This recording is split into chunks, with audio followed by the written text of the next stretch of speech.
La reciente renuncia del Papa Benedicto XVI, ahora nuestro Papa emérito Benedicto XVI, ha provocado, como sabes, una reacción bastante hostil por parte de la abrumadora mayoría de los medios seculares de comunicación, quienes entre una de sus líneas de acción para atacar a la Iglesia han enarbolado la bandera del problema de la pederastia, incluso haciendo al Papa Benedicto último responsable de esta situación, algo totalmente falso, pero que los medios de comunicación así lo quieren dejar ver. Es un hecho que se trata de un problema muy grave que debe ser corregido, pero es un hecho que donde menos sucede en proporción es en la Iglesia Católica. Un problema que sucede en iglesias protestantes en mayor proporción, un problema que sucede en otras religiones también, un problema que sucede en todas las instituciones, un problema que sucede sobre todo dentro de las familias mismas, y ahí es donde más se manifiesta. Pero nadie habla nada al respecto del problema en las familias, nadie habla nada al respecto del problema en otras instituciones, todo el mundo se centra únicamente en el problema en la Iglesia Católica. Y lo que los medios de comunicación deliberadamente callan es que la única institución que ha tomado medidas contundentes, no solo para corregir, sino para prevenir este problema, es la Iglesia Católica. Por ejemplo, acá en los Estados Unidos actualmente no se puede trabajar como maestro en una escuela católica, no se puede ni siquiera trabajar como catequista voluntario en una parroquia si no se revisa el expediente criminal de cada una de las personas y si cada una de las personas no pasa por un curso en el que se enseña acerca del problema, en el que se enseña a prevenirlo, en el que se enseña a identificar a potenciales abusadores de menores, un curso tras el cual se expide un certificado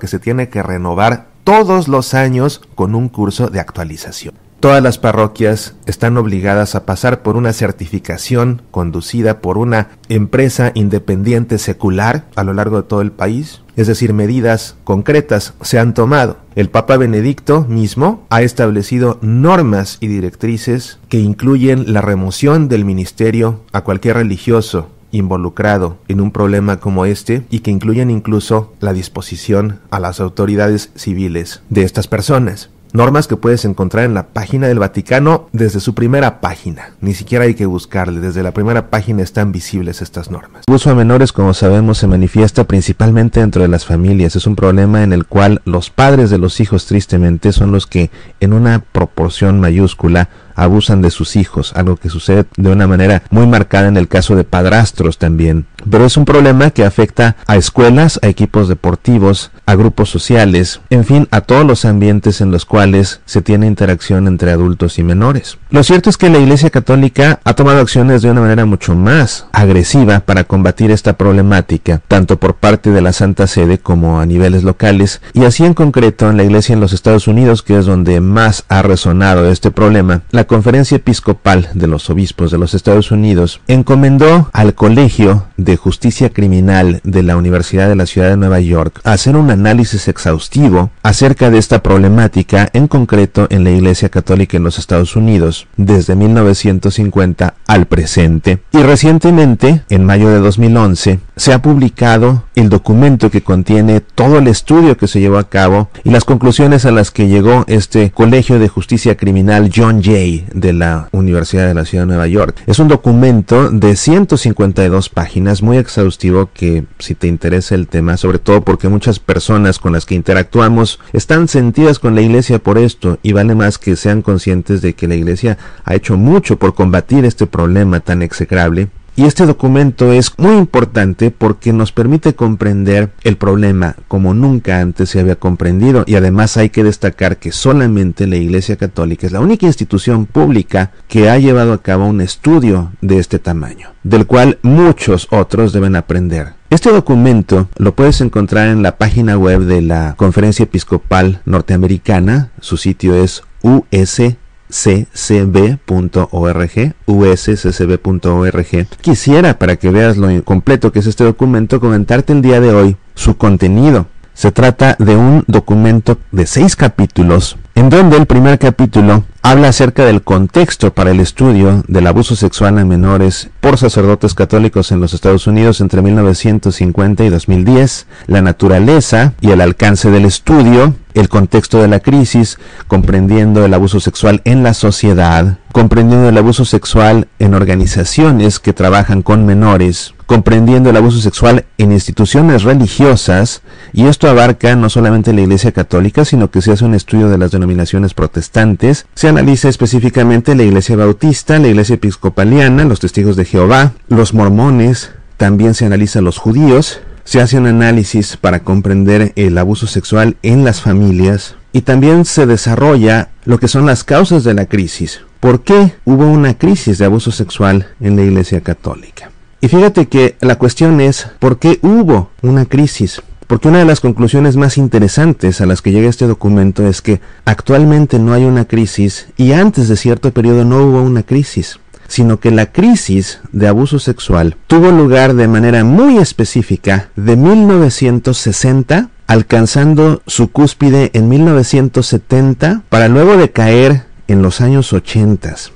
Y actualmente es realmente un problema muy pequeño como era antes de este periodo. El documento analiza también por qué en ese periodo sucedió esta crisis. Y justamente el capítulo 2 desarrolla un análisis histórico del abuso sexual en la Iglesia Católica, explicando cómo se distribuyó el problema del abuso en el transcurso del tiempo. Habla de los patrones de incidencia de 1950 a 2002 y también de los patrones en el reporte de los abusos, es decir, las quejas legales acerca de los mismos. En este capítulo se habla también acerca de las influencias sociales en la sexualidad. Se analiza el número de renuncias al sacerdocio católico, del número de sacerdotes que lamentablemente se involucraron también en relaciones con personas adultas, de la formación en el seminario, de los cambios que hubo en el plan de estudios en los seminarios con respecto a la formación para el celibato a lo largo del tiempo.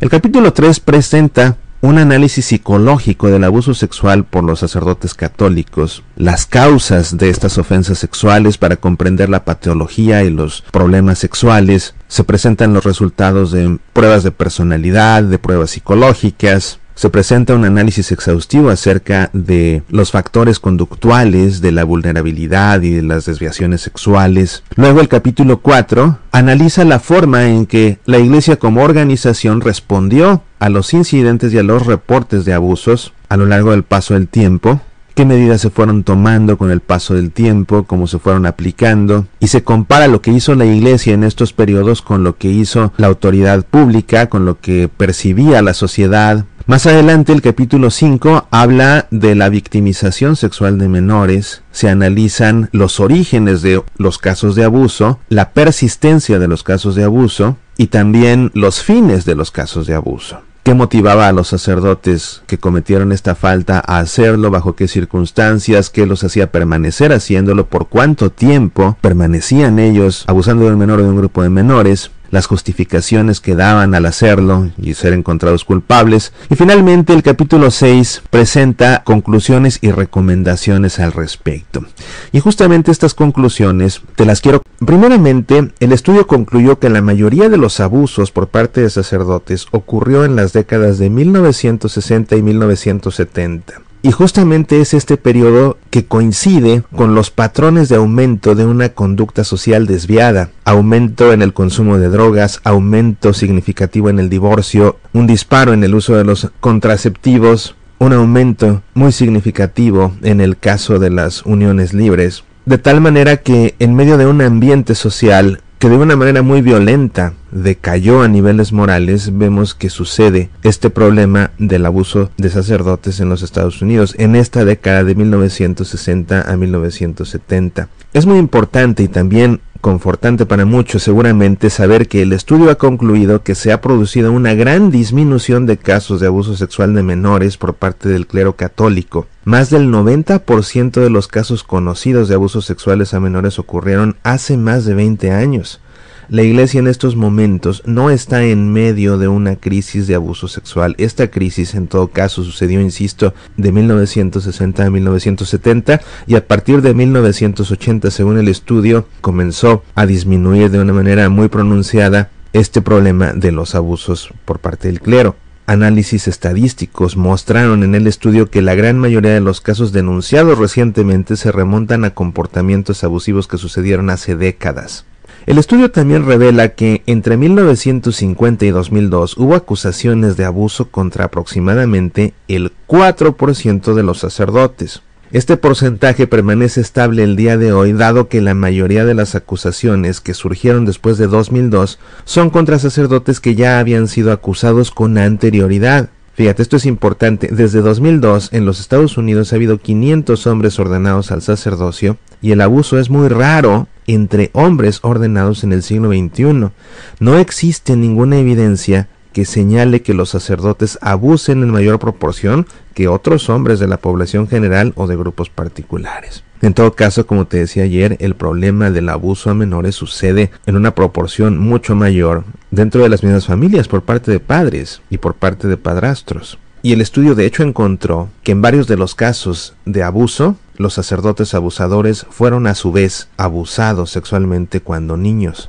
El estudio también encontró que el celibato no tiene la culpa. El abuso incrementó en los años 60 y declinó en los 80, y el compromiso del celibato permaneció como una constante durante este periodo. Además, la mayoría de las personas que cometen ofensas sexuales en la sociedad no son célibes. Entonces, echarle la culpa al celibato del sacerdocio como causa de que los sacerdotes quieran desfogar su retenida pasión sexual con menores es falso.